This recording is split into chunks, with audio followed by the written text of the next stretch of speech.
train, delays are often part of the process. The reality is Canada has fallen far behind other countries when it comes to passenger rail. This Christmas, Taylor Backrath traveled from Toronto to Vancouver, a trip that took a day longer than it would have 50 years ago.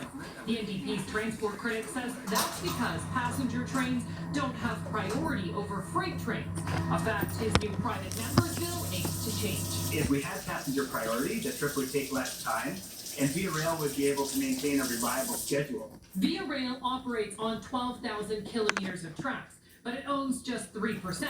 Forcing Via trains to frequently halt and give way to CN, who owns 83% of the lines. The rest of the rail is owned by Canadian Pacific and Metrolinx, which runs Toronto's GO Transit. Really what we need here in Canada now is a legislative tool that allows us to force Canadian National to actually offer a regular service and provide high-performance service on trackage that they own.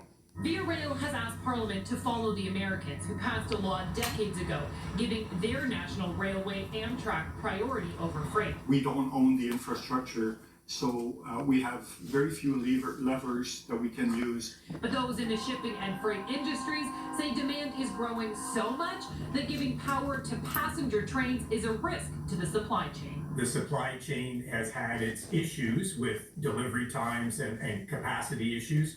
And giving the rail via more access to those rails would only exacerbate that, make it worse. CN says this type of proposal has to be carefully considered to ensure that goods get to market safe and efficiently. The railway says designated lines for passengers are needed, but that could cost billions. Annie Bertrand Oliver, CTV News.